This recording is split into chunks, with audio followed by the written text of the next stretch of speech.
भजन और प्रवचन के अद्भुत संगम में डूबने के लिए सब्सक्राइब करें आस्था टीवी के YouTube चैनल को और ताज़ा अपडेट के लिए बेल आइकॉन पर क्लिक करना न भूलें।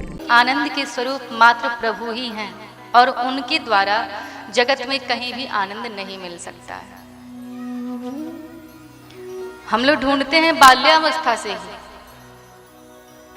एक बालक जब जन्म लेता है तो वो जन्म से ही आनंद ढूंढता है। जन्म होता है तो उसको लगता है कि माँ के दूध में, पिता के गोद में जीवन का बहुत बड़ा आनंद है। जब वो थोड़ा सा बड़ा होता है, किशोरावस्था आती है, तो उस समय उसको लगता है कि मित्रों में, खिलौनों में बहुत बड़ा आनंद है। उससे थोड़ा सा बड़ा होता है, उसकी युवा अवस्था आती है, तब उसको लगता है कि पत्नी में और बच्चों में जीवन का सबसे बड़ा आनंद है। और उसके बाद प्रौढ़ावस्था आती है।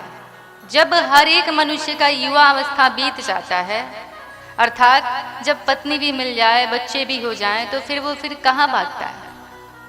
फिर वो भागता है मान सम्मान, यश, कीर्ति, रुपया, पैसा, धन दौलत की तरफ भागता है, क्योंकि अब उसकी वो इच्छाएं भी पूर्ण हो गई।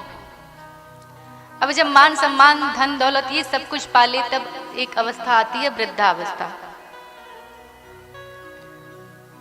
वृद्धावस्था में नाती पोतों में जीवन का सबसे बड़ा आनंद मनुष्य को लगता है कि इसी में सबसे बड़ा आनंद है। उसके बाद से आता है मनुष्य का अंतिम समय।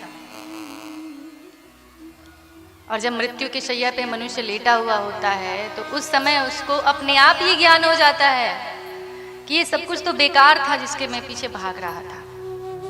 आनंद तो परमात्मा के स्वरूप थे जिनमें मैंने कभी ध्यान ही नहीं लगाया। लेकिन कब?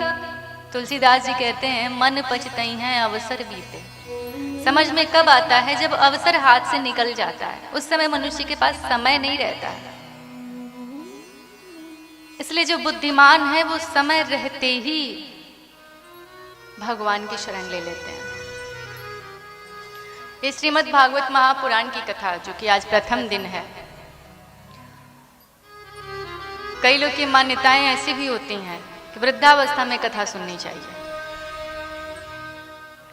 कुछ लोग सोचते हैं कथा तो वृद्धावस्था में सुनना चाहिए, जब सब कुछ कर लो तब। पर यह तो बिल्कुल अनुचित बात है, क्योंकि वृद्धावस्था में शरीर साथ नहीं देता है किसी का भी। और आजकल के समय में तो बिल्कुल भी नहीं। कोई एक ऐसा इंसान दिखा दीजिए जो 60 प्लस हो और उसको कोई बीमारी ना हो। 60 वर्ष के बाद सभी किसी न किसी बीमारी से ग्रसित हो ही जाते हैं। कोई न कोई बीमारी हो जाती है। अब ऐसे समय में कोई सोचे कि हम धर्म करेंगे, ऐसे समय में कोई सोचे कि हम तीर्थ यात्रा करेंगे कठिन कठिन, तो है क्या? किसी के मान का कि कोई कर ले, नहीं कर पाएगा।